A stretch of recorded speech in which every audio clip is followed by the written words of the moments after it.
Alright YouTube, Nate Dunn back again, Mississippi Wrenches. So today, what we have here is a little bit more of an update video. It's been a minute since I really made a video.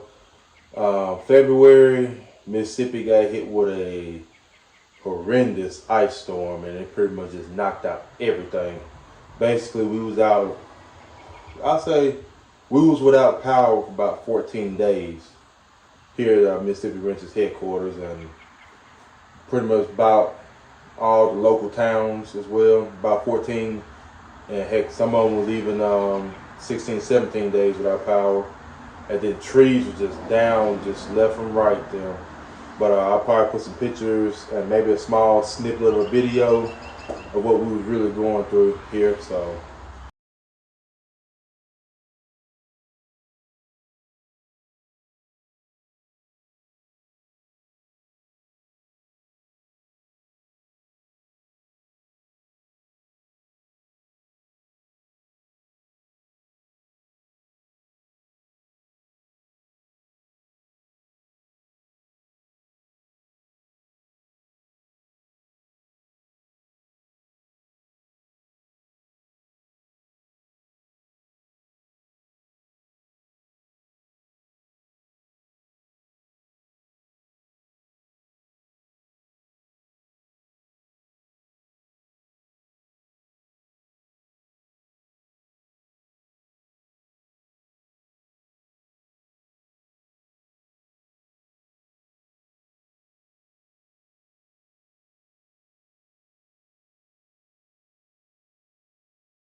otherwise, this is pretty much going to be an update of the projects on Mississippi Wrenches. So this is technically speaking the last video I done.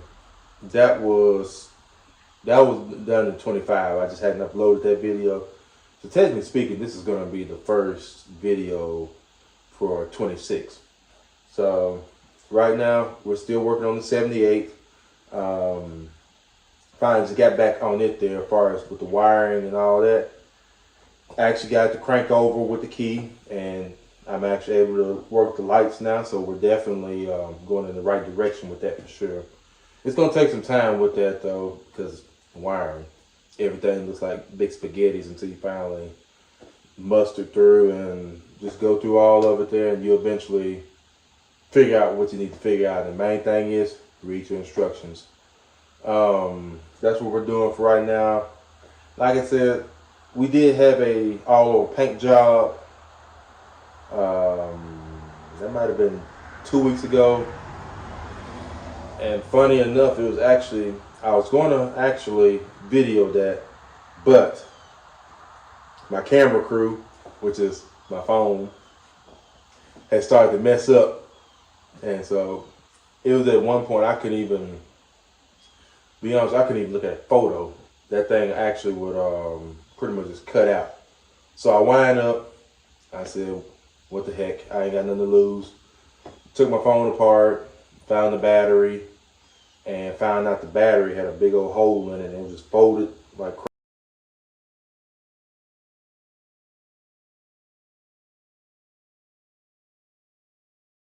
crazy. Ordered a battery on eBay and the little phone port charge thing, and it's been working good ever since then. It's been about 2 weeks, and so it's still rocking and rolling. And it's doing pretty good. I'm actually able to make this video now because of that. So, huzzah! And so, really, we got another crew member of the YouTube recording.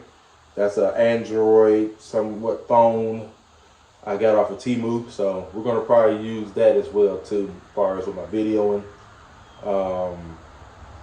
What else we got? The Mustang, we're still piddling around with it there. I did a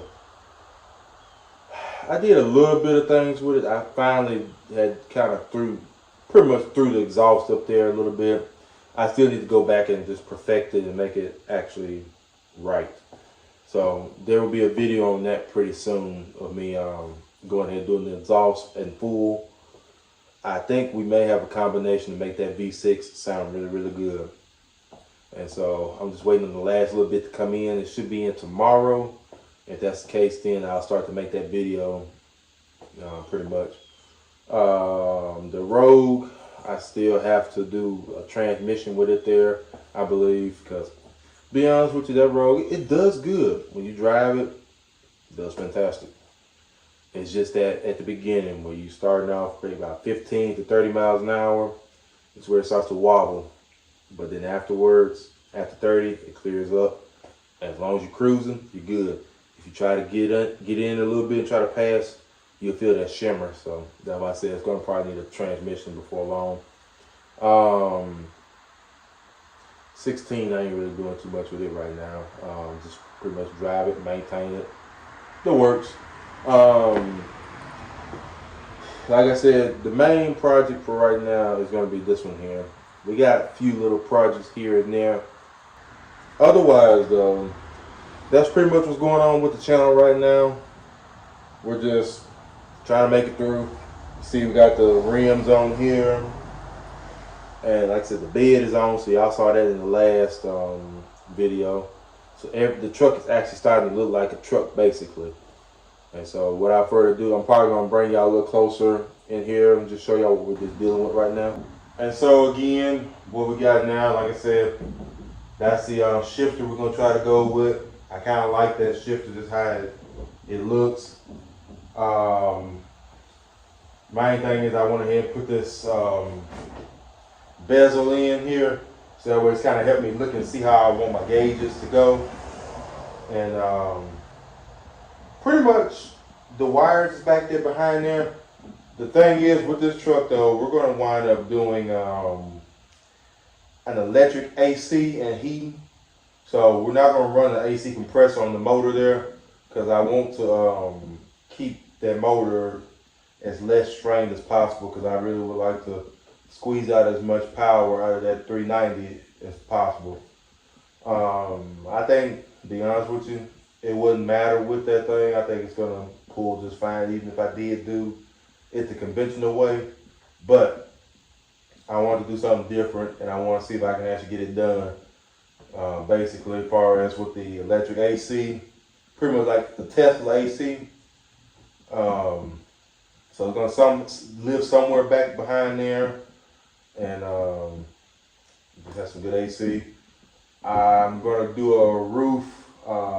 What's that sound thing up from LMC? Pretty much got the speakers up here. We're gonna do that, and we're gonna also have the speakers in here. I want a nice sound system in here. The next thing, pretty much, I guess I can give y'all an example of what we got so far. Because beforehand, the truck, how I had it so I can move it around, was pretty much toggle switched and just kind of rigged up, pretty much hot wired basically. But now we're going to do it right. So pretty much while I'm doing that, I'm just tying my neutral safety switch wires together. That's pretty much how the neutral safety switch works. With the shifter in case, it's a little switch down here. where it makes contact. And if those things make contact, that completes the circuit, thus give you your power, what you need to crank the truck over. But if you put it in like reverse or drive, that little switch inside, that little circuit, pretty much the contact breaks. Thus, that's why you can't crank it in reverse or drive. So just a little top tip, kind of just telling you how neutral safety switches actually work.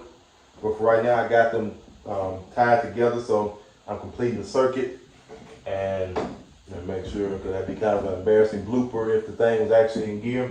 But luckily, the truck kind of takes a while and it hesitates to go into gear, so it might not went in the first place.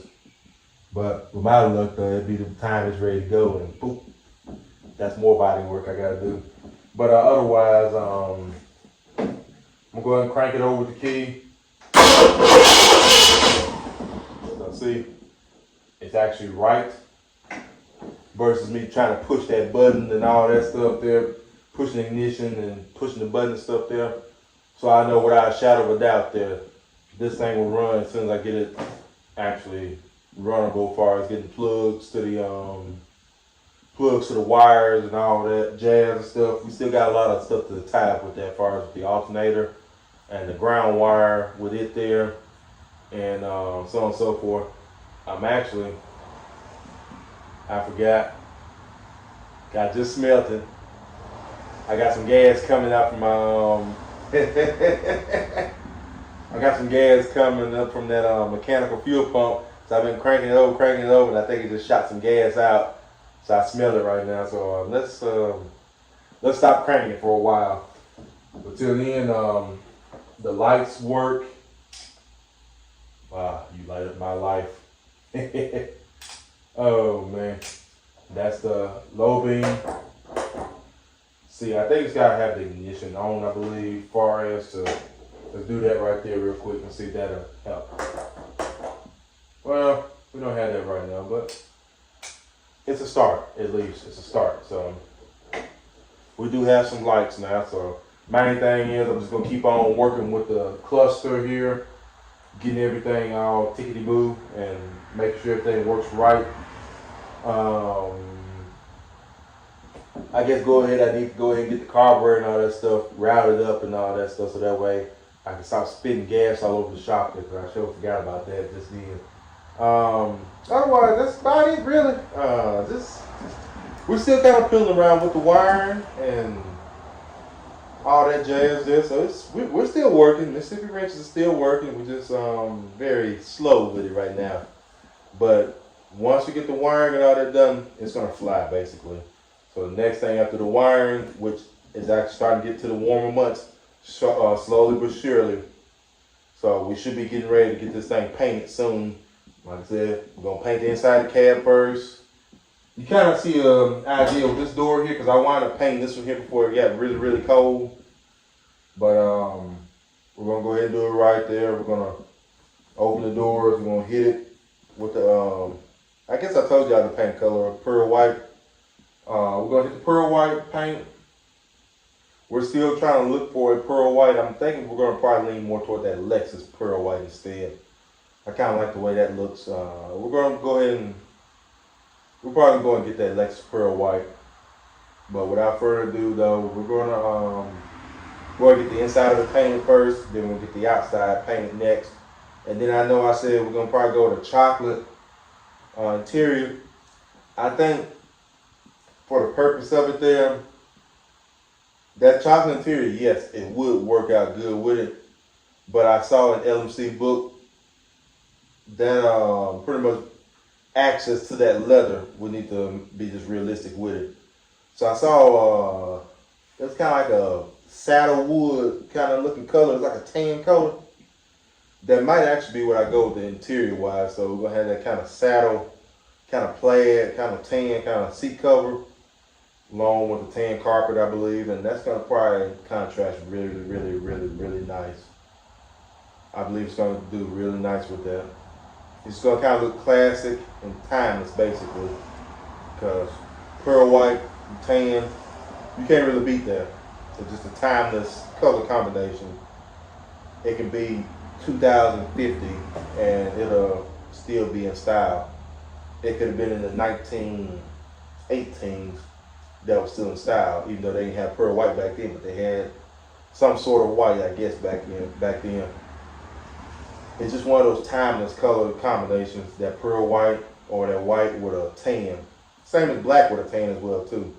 It just contrasts really, really good. But till then, that's kind of just what we're kind of working with right now. Just kind of an update with the projects here and there. We're going to go ahead and get that Mustang exhaust finished up along with the rear main seal. We're going to find a transmission, I guess, soon. I'm not sure when, but we're going to find a transmission though for that Rogue, because it's time to get that thing fixed up right, and then time to finish that Mustang, because income tax season is coming, and so we really need to go ahead and have those two together so we can go ahead and move them to their nice little home. Without further ado though, that's kind of just I don't know if it's a quick update. It might be quick, it might not be, but it's just an update of the channel though. But I hope y'all like the content, and hopefully it'll be more action packed next video. So then like, comment, subscribe, please share the video. I really appreciate your support till the end. To stay busy, have fun, hang in there with me. We're gonna have even more content coming 2026. But let me go ahead and get back to wiring. I'm not gonna bore y'all with the wiring process. I promise you, it's a very long process that I can't wait to get done with. Stay busy.